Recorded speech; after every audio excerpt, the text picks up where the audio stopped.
এদিকে বগুড়ার হাটে প্রতিমন ধান বিক্রি হচ্ছে 1120 থেকে 1150 টাকায়, আর চিকন ধান বিক্রি হচ্ছে 1300 টাকায়। কাঙ্ক্ষিত দাম না পেয়ে হতাশ কৃষকরা। এ বিষয়ে বিস্তারিত জানতে আমাদের সাথে সদর উপজেলা ঘোড়াধাপ হাট থেকে যুক্ত হচ্ছেন সহকর্মী মাজেদুর রহমান। মাজেদ, বাজারে বিক্রি হওয়া দামের সাথে সরকার নির্ধারিত দামের পার্থক্য কতটা দেখছেন, আর এই যে কৃষকরা যে কাঙ্ক্ষিত দাম পাচ্ছে না, এই বিষয়ে আসলে কর্তৃপক্ষ কোনো উদ্যোগ নিয়েছেন কিনা?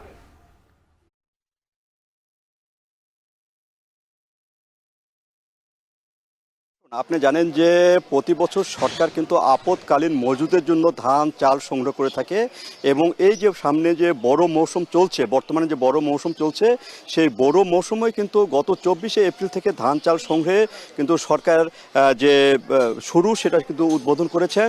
এবং যদি বলি যে সারা দেশে এবারে 14 লাখ মেট্রিক টন চাল সংগ্রহ করবে এবং 3.5 লাখ মেট্রিক টন ধান সংগ্রহ করবে। সেই হিসাবে বগুড়াতে 80 লাখ মেট্রিক টন চাল সংগ্রহ করবে এবং 12,000 মেট্রিক টন ধান সংগ্রহ করবে।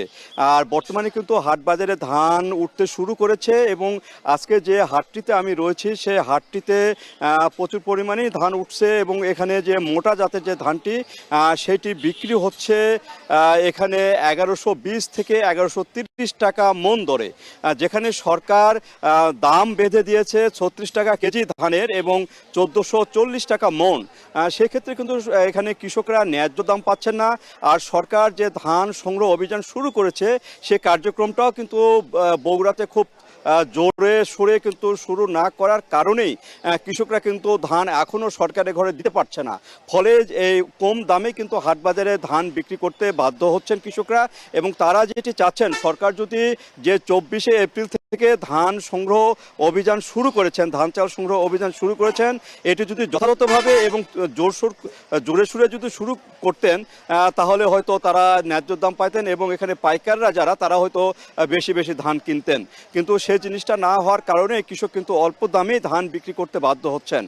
আর এখানে যেটি খাদ্য অধিদপ্তর যেটি বলছে যে আরও কিছু যে নিয়মকানুন রয়েছে, বিশেষ করে অ্যাপসের মাধ্যমে যে ধান কেনা, সেটি একটি প্রক্রিয়া রয়েছে, সে প্রক্রিয়া সম্পন্ন করতে আরও কিছুদিন সময় লাগবে।